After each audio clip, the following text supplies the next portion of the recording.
Mga kaibigan, patuloy natin tinatalakay ang ukol sa agawan sa kapangyarihan ng mga namumuno ng MGV-FODA. Ito yung asosasyon ng FX taxi drivers na mga pasada sa rutang Robinsons Fairview patungong Buendia. Kanina narinig natin kung paanong parehong kumakapit sa kapangyarihan ang dalawang pinuno. Si Rizal de Evangelio na nanalo sa karatapos lang na halalan at si Cirilo o Loloy Gaking na dating presidente na ayaw namang bumaba sa pwesto. Pero kailangan natin marinig ang panig ng mga miyembro kung ano talagang saloobin nila sa gulo na gaganap. Panoorin natin ito. Hindi na nagugustuhan ng pamunuan ng Mega Taxi Garage Vehicles for Hire Fairview Operators and Drivers Association o MGV-FODA ang nangyayaring agawan sa kapangyarihan ng kanilang mga pinuno. Naapektuhan na sila dahil hindi sila makapamasada. Sa kanilang paniwala ay pera ang ugat ng lahat kaya ayaw bumaba ng dating presidente ng MGV-FODA na si Cirilo Gaking. Kung may nawawalang pera talaga, bakit hindi niya kasuhan kung may ebidensya siya? Kung may ebidensya siya, kung tama siya, bakit hindi kami susunod sa kanya?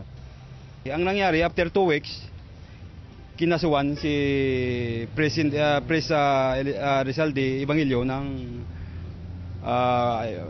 pira na iyon ay sumubra sa tamang hawak niya. Nagreklamo na ganun. Hanggang ngayon, hindi kami nakaupo.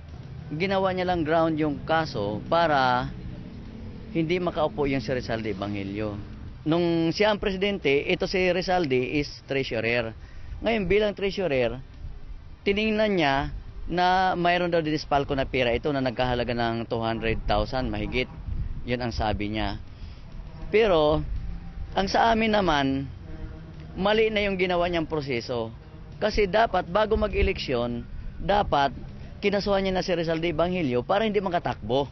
Malinis umano ang isinagawang halalan noong March 11, 2012. Batid nilang lahat na walang reklamo kay Evangelio. Kaya naman ang lahat ng miyembro ng MGV-FODA ay nagbotohan para sa bagong administrasyong mangunguna sa kanilang grupo sa loob ng 2 taon. Ang botohang ito ay aprobado umano ng Securities and Exchange Commission. Sa papel na ito ay makikita na mula sa 138 na miyembro ay tumakbo sa halalan ang 19 na opisyales.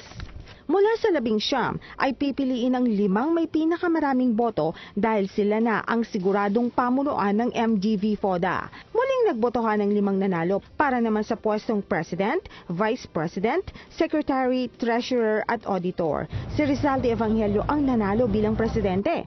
Vice President si Jess Sulyo, Treasurer si Victor Gayoso, Secretary naman si Wilson Mercader. Nanalo pa rin naman sa eleksyon si Gaking, pero mula sa dating pwestong Presidente ay auditor na ang napanalunan niyang pwesto. Tuloy ang pag-upo namin dahil sa eleksyon na nangyari. Na may pirma naman ng mga nag-comelec na barangay chairman, barangay councilor. Pinirmahan nila na maayos ang eleksyon, walang gulo, walang reklamo. After 2 weeks, nagkaroon ng reklamo. Nanalo ako sa 5 pinili na Board of Trustees. Nung pagpilian ng 5 nanalo, umakyat kami sa taas sa barangay hall ng Pasong Putik at saka nagpili kung sino ang mamumuno. Kasi sa partido, 3 kami, 2 na sila, iyon ang pinag-usapan namin na si Rizal de Evangelio ang maging presidente. Huwag mo munang gawing ground yung ikinaso mo kay Rizal de na nagdispalko ng pera para hindi mo paupuin doon sa pwesto. Ngayon, mag-resume ka doon sa pwesto mo as an auditor. Sa totoo lang, malaking bagay yung pwesto mo dahil ikaw ang maninita doon sa treasurer, ikaw din ang maninita doon sa President kung inaabuso niya yung pera at i-report mo sa amin bilang mga membro. Isang petisyon ang ginawa ng mga miyembro ng MGV-FODA. Ito ay ang pagbaba sa pwesto ni Cirilo Gaking na pirmado ng nakararaming miyembro ng asosasyon. Gusto umano nilang maranasan ang bagong pamunuan ni Evangelio na paniwala nilang magsasaayos ng kanilang samahan. Ako si Rachel Dionedo, ang inyong koresponde. Mga kaibigan, may kabigatan pong pinag-ugatan ng awayan ng dalawang panig ng MGV-FODA. Alamin natin ang mga legal matters ukol sa isyong ito. Kasama natin sa studio si Attorney Silvestre Mosing, ang Deputy Chief ng Public Attorney's Office. Sir, magandang hapon po sa inyo. Magandang hapon, Sir Ronen, at magandang hapon din po sa ating mga taga-subaybay. Ayan. Naku, Sir, una sa lahat, yung pagdadala ng baril ng dati nilang presidente, ito ba may lisensya ba ito? Tama ba na nagbitbit siya ng baril dahil sa pangamba sa kanyang buhay? Ang tao naman ay pwedeng magbitbit ng baril provided that meron May siya lisensya. kaukulang lisensya. Mhm. Dito sa sitwasyon na ito, hindi pa naman natin na Tama po. verify kung legal yung kanyang pagdadala ng ng baril. Naalala ko lang nung panahon ni Senator Ping Lacson, ano? PNP chief siya noon, ako yung reporter. Naalala ko lang noon, may kabigatan yung pag-request ng PTC4. Tama ho ba yun? Oo. Kasi hindi ito binibigay kung kanino lang eh. At I'm sure, sa tulad ni Sir Gaking, ano po? Kung mapapatunayan naman niya yung sinasabing threat sa kanyang buhay, ay siguro pwedeng pagbigyan ng PNP ng kaukulang permit to carry firearm outside of residence. Ayun. Oras naman na walang papeles yan, of course, obvious Hulihin. na yan. Illegal yung kanyang pagdadala ng baril. Alright.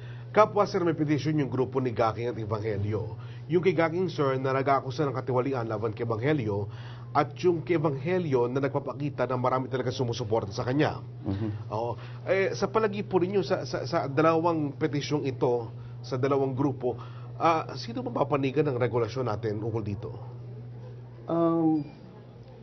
Sa mga organization na nagkakaroon ng regular election, nakabase po naman doon sa term of office ng mga elected officials yan. Kung natapos na yung regular election at valid naman yung election na nangyari, ay dapat lang na umupo yung nanalo doon sa election na yun. Unless manalify yung valid election na yun, ay karapatan ng mga nanalo dito sa election na ito na umupo para naman magampanan nila yung kanilang tungkulin bilang opisyal nitong asosasyon na ito. Ngayon, may nababanggit hindi dapat mag-assume yung nanalo sa election dahil may kaso siya. Kinakaharap Sa grupo. Sa grupo. Ay ibang issue naman yun. Kasi ang sa ngayon, kung sino ba dapat ang uupo sa ngayon, na-qualify na, nagkaroon ng valid election, na-qualify na itong mga nanalo, so dapat sila ang uupo. Ngayon, kung may kaso itong, halimbawa, yung presidente, kung may kaso siya dun sa, sa grupo, edi pwedeng magpatuloy pa rin yan, kakasuhan na lang siya, haharap siya. Kung kasong criminal yan, haharap siya dun sa authorities, pero siya pa rin ang legal na presidente. So, what happens after that, ibang ano na siguro. Kung halimbawa, ma-convict siya, natural, hindi siya pwedeng makaupo doon sa ano. And even if mapatunayan nga yung kaso against the elected president, yung bago, ay hindi na naman yung dating presidente nakaupo ang pwedeng umupo. Kasi rule of succession ang i-apply pagdating nun. Ayun, ibig sabihin sir, talagang tama lang po na nagdaos ng halalan yung asosasyon at since may nanalong bagong opisyal, yung dating opisyal, kailangan gawin na sundin ito. Itong bagong lineup ng mga opisyales ng MGB FODA. At pagkatapos, kung may sakasakali man na meron silang reklamo laban kay Rizalde Ebanghelyo, na siyang presidente po ngayon ng MGB FODA, tsaka nalang harapin yung kaso. Ganun po dapat ang mangyari kasi uupo na yung mga nanalo at valid naman yung election. Wala namang disqualification doon sa kanilang pagtakbo. And so, karapatan nilang umupo para naman tuloy-tuloy yung operasyon ng kanilang association. Ayun. May sinasabi, sir, sa petition ni Gaking, dated April 12, 2012, na haharap si Ebanghelyo dala yung mga patunay na nakuha niya sa pera. At pero hindi rin dumating sa Ebanghelyo. Sapat ba itong paraan para akusahan si Ebanghelyo ng katiwalian? Siguro sa kanilang investigasyon o investigasyon ng maybe outside the party, kung mapapatunayan man yun, yung kasong yun, eh, yun nga yung sinasabi natin, that is another issue, separate from the issue of who is to sit as the duly elected officials of the organization. So, papatunayan din kung talagang nagkaroon ng estafa, pero yun na nga, sa ibang forum na yun, maybe yung sinusunod nila ngayon na meron na silang isasampa o naisampa sa piskalya, doon na managot itong inaakusahan ng estafa. Pero doon sa issue kung sino ba dapat ang uupo sa ngayon o magmamanage ng asosasyon, di yun nang nanalo sa eleksyon, na malinis naman yung eleksyon nila at valid naman yun. So they have all the right to assume position and run the association in accordance with law and the bylaws. Ayun. So sa asosasyon naman, pwede namang ano yan mauumpisan nila pag take oath, and then siguro sa mga financial transactions and obligations ng association, edi ilipat na nila yung mga obligations sa maaring sa bangko o sa lahat ng kanilang transaksyon. Ayun. And by that, smooth na, tuloy-tuloy na yung operations ng association. Ayun. Kaya lang sinapansin natin, no, yung palang dati nilang presidente, si Mr. Gaking, siya pala yung auditor na nanalo. Parang hindi ba para magkakaroon ng kaguluhan ito? Oo nga, kasi para lumalabas paano yan mag-audit fairly. Samantalang Sila yung nagkakagulo ng presidente dati. Oo. So wala pong pinakamainam na gawin ng MGB FODA kundi sundin talaga yung mga nanalo sa eleksyon. Dapat lang na ganun. At na pansin din naman natin na sinasabi rin ng kanilang mga members na wala naman hong problema kasi opisyal din naman itong dating presidente. With more reason na dapat magtulong-tulungan sila para hindi na lalong magulo yung patakbo ng kanilang organisasyon o asosasyon. Ayun. At yung panamang asosasyon na yan ay malamang pinatayo nila yan o binuo nila yan para sa kanilang kapakanan. Tama po. At mahirap din naman na yung mga opisyal mismo nila ay sila pa ang magiging dahilan kung bakit walang mangyayari o walang benepisyo ang matatanggap ng mga members, lalo na yung mga most concerned na members dyan sa asosasyon na yan. Ayun. Yun tuloy, sir, pumapasok yung pangalawang tanong. Dapat ba na sa isang asosasyon, isabihin, hindi ba dapat na magkaroon dalawang asosasyon ng samahan ng mga FX taxi operators dyan sa Robinsons patungong Buendia? Kasi parang ngayon kasi parang nagkakagulo sila. Isang grupo ang kinikilalang presidente, si Gaking, isang grupo ang kinikilalang presidente, si Evangelio. Hindi ba pwedeng hatiin sa dalawa or lalo magkakagulo pag hinatian? Palagay ko, una muna ay titingnan nila yung pagkakaisa, unity. Maybe they could solve the problem between and among themselves. Ayun. Kasi oras na hinati mo na yan, baka ayun na yung tuluyan na awayan na. Ano yan. Whereas kung magkaisa sila, solve nila dun sa kanilang grupo, siguro lalong tatatagpak ang kanilang samahan kung ma-solve nila yung problemang yan. Ayun. Kasi as much as possible, kung talagang wala nang isasalba, doon na lang siguro magkakaroon ng option na patayo na lang natin ng panibagong asosasyon. Yun na nga yung sinasabi ninyong maaaring magdalawa yung asosasyon. Ayun, sir. Nababanggit po natin yung mga legal na paraan. May binabanggit kasi ito yung grupo ni Evangelio na butaw. Parang ito yung perang sinisingil doon sa mga taxi drivers kapag kapapasada sila sa loob isang araw. I'm not sure kung aware kayo rito, Pero legal ba yun?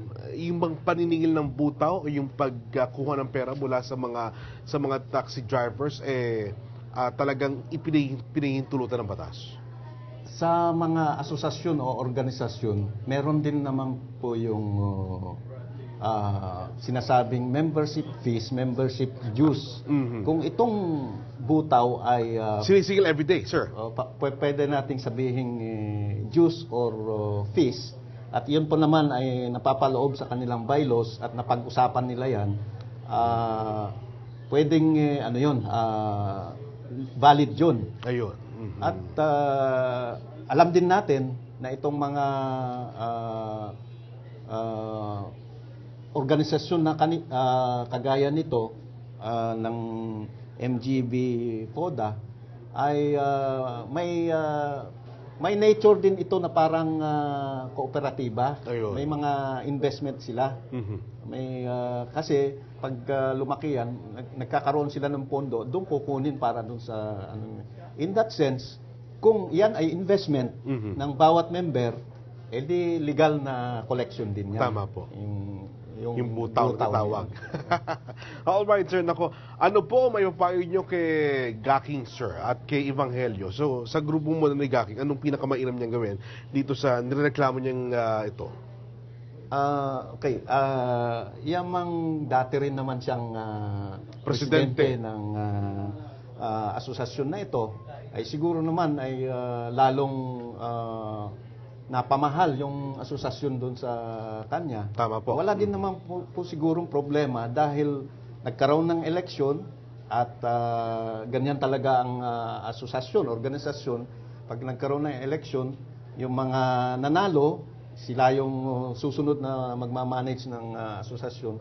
At hindi naman nila siguro pababayaan yung asosasyon na And anyway, dahil siya din naman pala opisyal din nitong bagong batch o bagong administration, walang problema doon sa anong yun. Ang mabuti siguro para sa kanilang pagkakaisa ay sumunod na siya doon sa tinakda nilang patakaran at meron ng bagong opisyal, edi ibigay na nila sa kanila yung management nitong association na ito.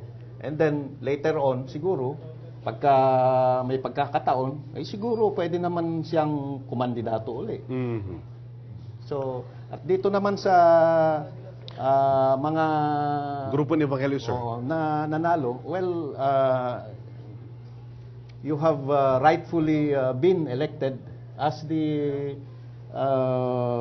new officials. Okay, may karapatan kayong mag-assume para i-manage na yung asosasyon, but bearing in mind na merong reklamo, Yes, ayusin na rin nila kung ano ba itong complaint na ito ng mga kanilang members din o di kaya yung past administration, para sa ganun ay pagka nagkaayos na, maayos na itong pamamalakad ng kanilang asosasyon. Ayan. Nako, sir, maraming salamat po. Or else, kung hindi naman kung mananatili pa rin yung kaguluhan sa loob ng MGB FODA, pinakamainam, lumapit na sila sa Public Attorney's Office. Ayan.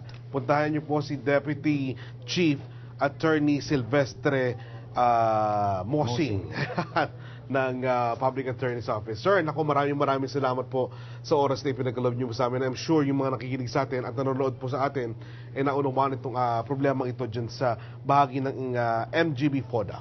Salamat din po, at sa ngalan po ng aming Chief Public Attorney, salamat sa pagkakataon na makapagsalita nito.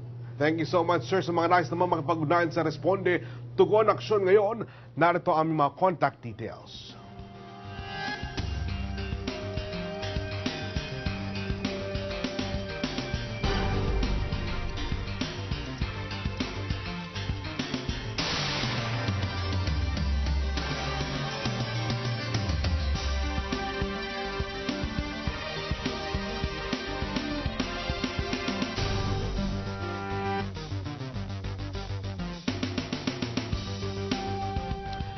Ang Responde po mapanood nyo tuwing Lunes, Miyerkules at Biyernes alas 5:30 ng hapon hanggang alas 6 ng gabi. Ang Responde hatid ang News and Current Affairs team ng Net25.